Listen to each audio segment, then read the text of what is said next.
पंचांग में जिसमें जिसके देख करके लोग पढ़ते हैं बताते हैं, तो उसको पहले लिख दिया। तो किस आधार पर लिखता है?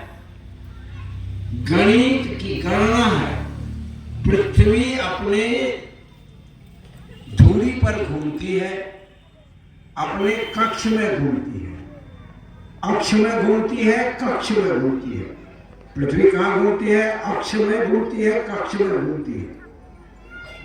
तो वो जो अक्ष कक्ष में घूमती है, पृथ्वी घूमती है, और पृथ्वी के साथ साथ अन्य और भी ग्रह हैं।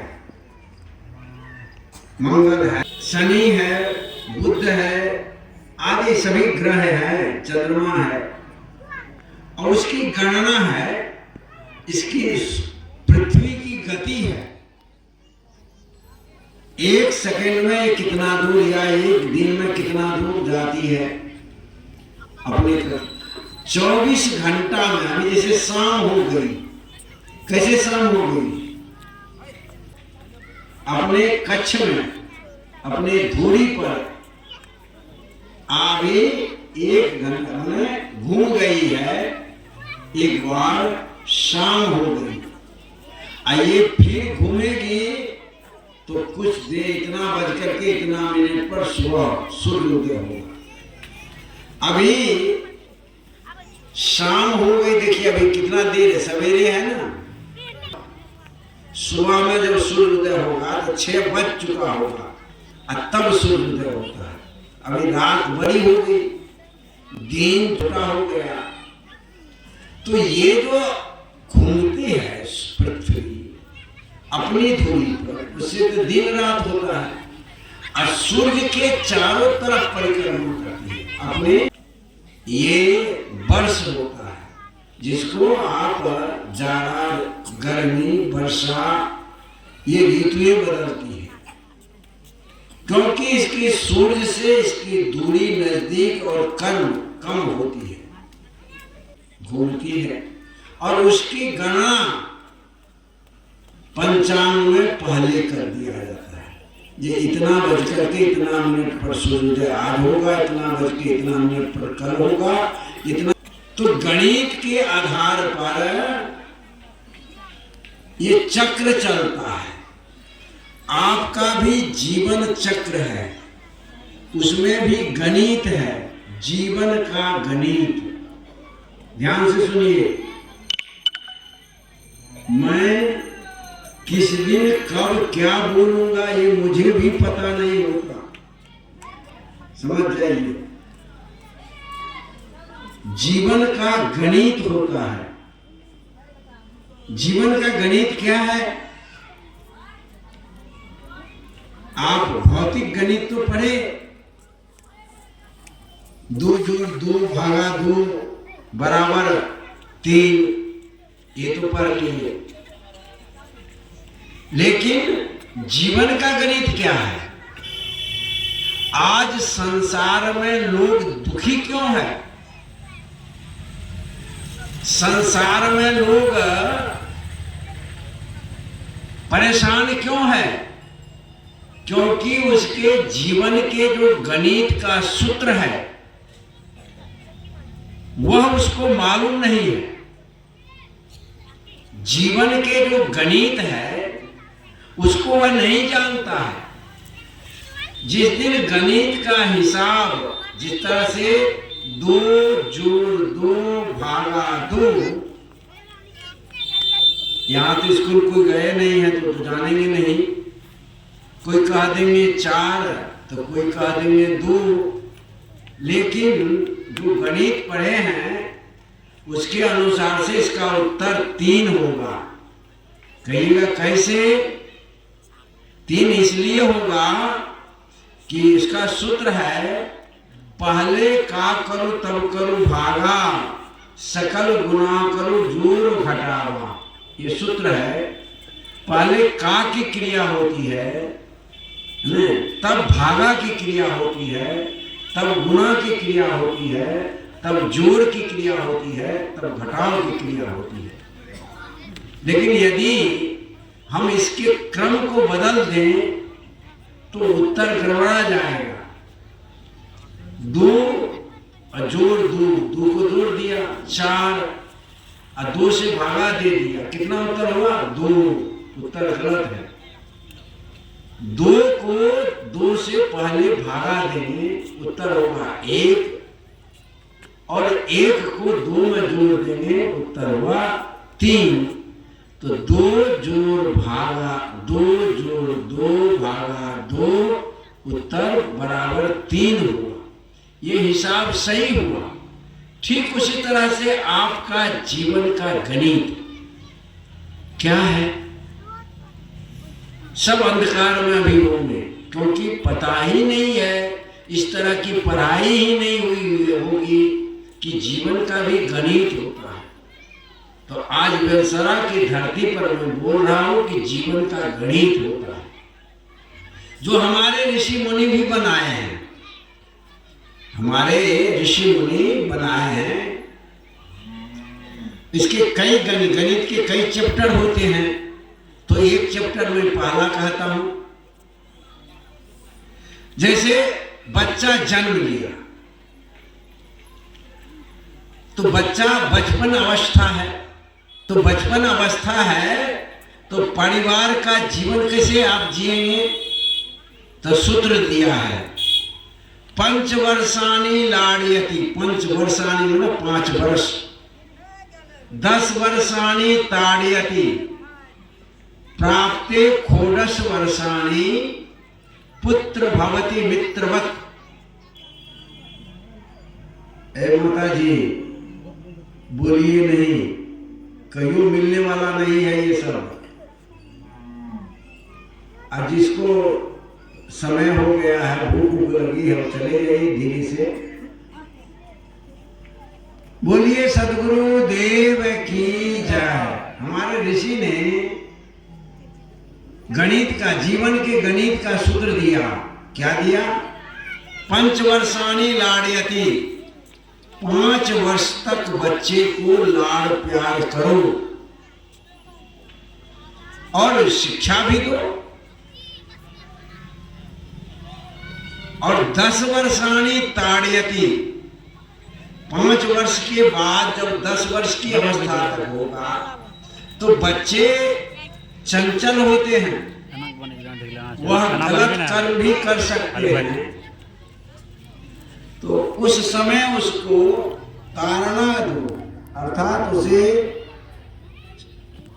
समझाओ, दंड भी दो, आवश्यकता पड़ने से प्यार भी दो, स्नेह दो। और जब गलती करता है तो उसको दंड भी दो। नहीं दंड दोगे तो वह बिगड़ जाएगा। प्राप्ते षोडश वर्षाणि। जब वह 16 वर्ष का हो जाए तब उसको मारपीट मत करना, दंड मत देना। तब उसकी विधि बदल जाती है, क्योंकि प्राप्ते षोडश वर्षाणि अर्थात 16 वर्ष के बच्चा बच्ची हो गया। अब उसको आप कड़े शब्दों में कहोगे, डांटोगे, मारोगे, फटकारोगे तो वह आपसे विद्रोह करेगा और आपकी बातों की अवहेलना करेगा। आपकी प्रति उनकी श्रद्धा नहीं रह जाएगी। इसलिए वहां विवेक से काम लेना है, प्रेम से समझाना है और शासन की तरीका बदल जाएगा जीवन का। चाहे बेटा हो कि बेटी हो कि पुतहु हो, आपकी बात नहीं मानता है, क्योंकि आपने इस जीवन के गणित के सूत्र को याद नहीं किया, जानते नहीं है। यदि जानते भी हैं तो उसका प्रयोग नहीं करते। जाने और ना लिखे प्रश्न कॉपी पर, तो जब कॉपी जांचेगा परीक्षक तो क्या उसको मार्क देगा? नहीं देगा, फेल हो जाएगा, क्योंकि लिखा नहीं। तो जो जीवन का गणित है उसका लिखना क्या है? व्यवहार लिखना है। सास के साथ जो पुतोहू है कैसे व्यवहार करती है, पुतोहू सास के साथ कैसे व्यवहार करती है, बेटा बाप के साथ कैसे व्यवहार करता है, बाप बेटा के साथ कैसे व्यवहार करता है, ये बहुत इसका गणित है। ये जीवन का गणित। जिस दिन जीवन का गणित व्यक्ति को आ जाएगा उसी दिन वह व्यक्ति सुखी हो जाएगा। उसके जीवन में दुख नाम का कोई चीज नहीं रह जाएगी, उसका हिसाब सब सही हो जाएगा। इसलिए जीवन के गणित को ठीक कीजिए। ये संत सद्गुरु अपने जीवन के गणित को ठीक किया। जीवन के गणित को ठीक किया तो वह सुखी हुए। वह सुख दुख से परे होकर के शांत और मुक्त अवस्था को प्राप्त की। अब दूसरी बात, 4 पन है। बालपन, बाल अवस्था, युवा अवस्था, तरुणी अवस्था, युवा अवस्था और वृद्धावस्था। ये 4 अवस्था है। ये 4 अवस्था जीवन की है। तो बाल्य अवस्था क्रीड़ा अवस्था है, विद्या अध्ययन की अवस्था है, और तरुणी अवस्था वह कार्य व्यापार एवं परिवार से संबंधित आदि गुण ग्रहण करने की ये भी अवस्था है, जिसको जवानी कहते हैं। उसमें देश विदेश लोग व्यापार करता है, खेती करता है, काम धाम करता है, धनार्जन करता है। मतलब 70 या 75 के आसपास हो जाता है। तो वृद्धावस्था, जिनकी अवस्था 60 को पार कर गई, 70 हो गई या 65 हो गई, वो समझिए कि अब मैं परिवार के मोह से अलग हो जाऊं।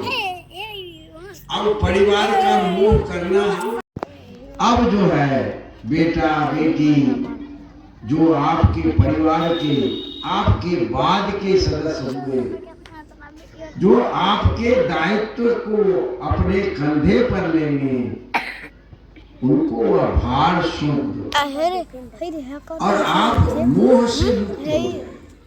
अब क्या करिए?